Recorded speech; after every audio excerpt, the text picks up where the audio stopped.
अस्सलामुअलैकुम दोस्तों, Sajjad Khan Jadoon official YouTube channel और फेसबुक पेज पर आप सबको खुशामदीद।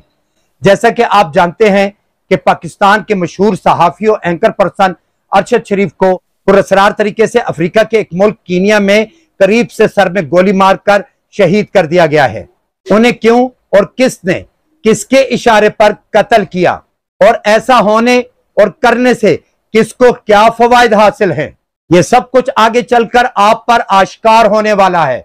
इसके अलावा यह कि उन्हें दुबई से कब और क्यों डिपोर्ट किया गया और वो कीनिया में क्या कर रहे थे।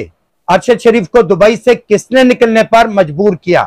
क्या कीनिया में उनकी मौत महज एक हादसा थी या सोची समझी चाल। कीनियाई पुलिस का यह कहना कि वो नाका तोड़कर फरार हो रहे थे और गलती में मारे गए, ये बात कहां तक दुरुस्त है। साथ साथ में आपको यह भी बताऊंगा कि कीनिया के एक इन्वेस्टिगेटिव रिपोर्टर ब्रायन अबोया ने अरशद शरीफ के साथ पेश आने वाले हादसे के बारे में क्या इंकशाफात किए हैं और पाकिस्तानी हुकूमत अरशद शरीफ की लाश पाकिस्तान लाने में क्यों दिलचस्पी नहीं रखती थी। इसके अलावा भी आज के प्रोग्राम में बहुत कुछ। प्रोग्राम मुकम्मल देखें ताकि आप तक तमाम मालूमात मुकम्मल तौर पर पहुंच सकें। इसी तरह के मालूमाती प्रोग्राम देखने के लिए चैनल सब्सक्राइब कीजिए, लाइक कीजिए और शेयर करना मत भूलिए। आइए बढ़ते हैं आज के प्रोग्राम की तरफ। दोस्तों, कुछ लोगों की राय है कि पाकिस्तानी सहाफी अरशद शरीफ किसी अचानक हादसे के शिकार नहीं हुए, बल्कि उन्हें बाकायदा मंसूबाबंदी करके कत्ल किया गया है।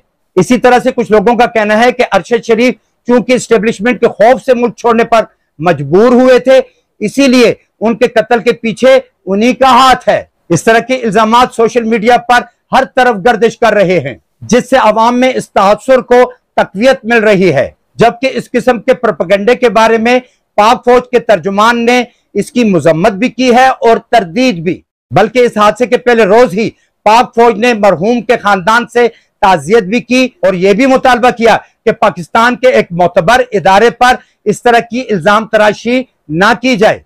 और मेरा अपना जाती मौकिफ भी यह है कि बगैर किसी मुनासिब सबूत के कबल अज वक्त इस तरह की नामुनासिब बात कर देना गलत है। इस तरह की लाहासिल बातों से इज्तिनाब करना चाहिए, जिससे कौम और मुल्क की जगहसाई होती है। इससे असल तफ्तीश का रुख कहीं और मुड़ जाता है और यकीनन दुश्मन यही कुछ चाहते हैं, जिनकी चालों से बचना बहुत जरूरी है।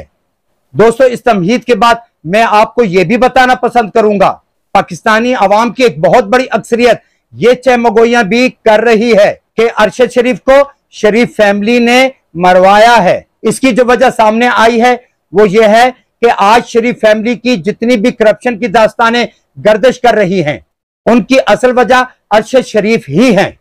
दोस्तों, इस बारे में आपको मैं ये बताता चलूं कि 28 नवंबर 2015 को अरशद शरीफ ने ARY पे अपने प्रोग्राम पावर प्ले में पानामा लीक्स के हवाले से यह इंकिशाफ किया था कि नवाज शरीफ के दो साहबजादों हसन नवाज और हुसैन नवाज के साथ साथ उनकी बेटी मरियम सफदर की भी ऑफशोर कंपनियां हैं, जिससे पाकिस्तान के ज़र मुबादला को शदीद नुकसान पहुंच रहा है।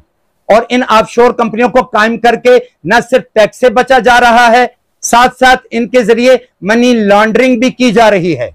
यानी नवाज शरीफ के साथ साथ उनकी औलाद भी पाकिस्तान को मुआशी तौर पर कंगाल करने में अपना किरदार अदा कर रही है। इसी तरह का एक और प्रोग्राम 10 मार्च 2016 को ऑन ईयर हुआ, जिसमें अरशद शरीफ ने एक और इंकिशाफ किया कि नवाज शरीफ के साहबजादे हसन नवाज की बरतानिया में लाखों पाउंड की जायदादें और कारोबार हैं। इससे शरीफ फैमिली के खिलाफ बदउनवानी करके मुल्क को नुकसान पहुंचाने की राय आमा उस्तवार हुई। अरशद शरीफ ने ये इल्जामात सिर्फ जुबानी तौर पर ही नहीं दोहराए, बल्कि इसके दस्तावेजी सबूत भी अवाम के सामने पेश किए। नवाज फैमिली की करप्शन के बारे में बाज़ाब्ता तौर पर प्रोग्राम करने के बाद अरशद शरीफ न सिर्फ पूरे मुल्क में बल्कि बैरून मुल्क में भी बहुत ज्यादा सराहे जाने लगे और उनकी शोहरत दूर दूर तक फैल गई। और यही वजह है कि मौजूदा हुकूमत और शरीफ फैमिली पर अरशद शरीफ के कत्ल का शुबा किया जा रहा है।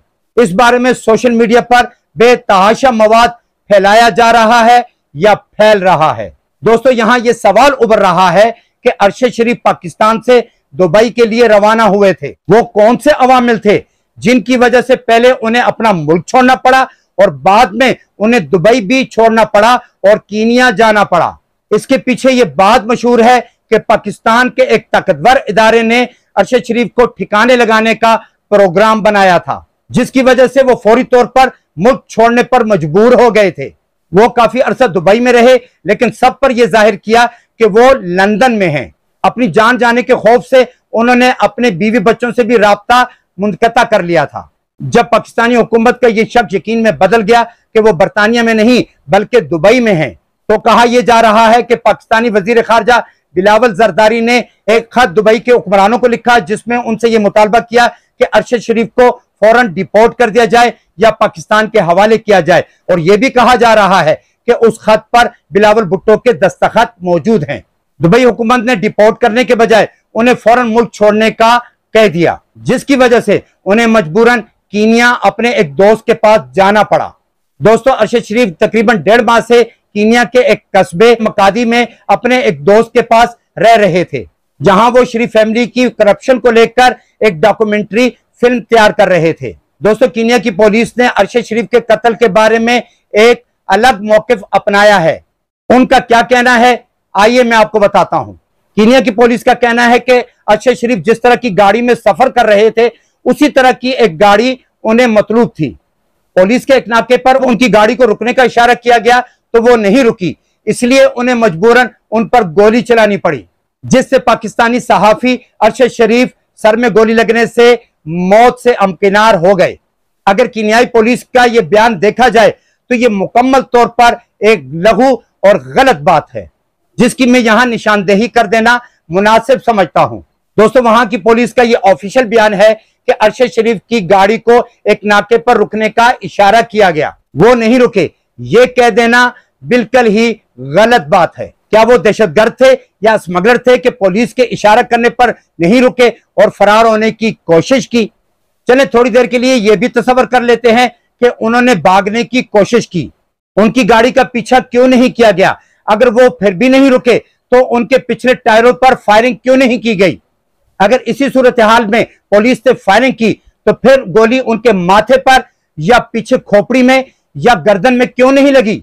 जबकि दोस्तों, मैं आपको यहां यह बात बता दूं कि गोली उनके सर के ऊपर से होती हुई जिस्म में दाखिल हुई है। क्या ऐसी गोली इत्तफाकिया होती है जो सर के ऊपर से घुसती है और नीचे जिस्म में दाखिल हो जाती है? बिल्कुल भी नहीं। जब किसी गाड़ी पर फायर किया जाता है तो गोली गर्दन में या खोपड़ी के आर पार होती है। ऐसा हरगिज नहीं होता कि गोली ऊपर से नीचे की तरफ जाती है। इस तरह के शवाहिद मिलने के बाद पुलिस का यह बयान काफी हद तक मशकूक हो चुका है। करीब से उनके सर पर फायर किया गया है, ना कि पीछे से गलती से गोली लगी है।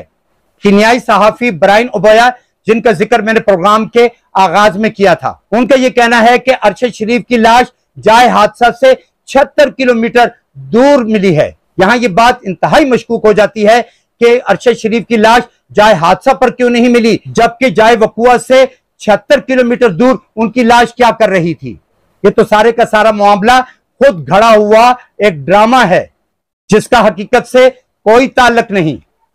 अब यह कहा जा रहा है कि इसके लिए एक जुडिशनल इंक्वायरी बिठाई जाएगी और इस बात की तहकीक और तफ्तीश की जाएगी कि असल में हादसा क्या हुआ है। दोस्तों, मेरे साथ साथ अवाम के जहन में भी यह सवाल उभरता है कि इससे पहले लियाकत अली खान, ज़ियाउल हक और बेनज़ीर भुट्टो के कत्ल के हवाले से भी तफ्तीशी और तहकीकाती कमेटियां तश्कील दी गई, लेकिन आज तक यह नहीं पता चला कि इन तीनों या इस तरह के जितने भी हादसा हुए उनका असल मुहर्रिक कौन था। जबकि अरशद शरीफ उनसे पहले शहीद होने वाले ताकतवर लोगों के मुकाबले में एक मामूली से सहाफी ही तो थे।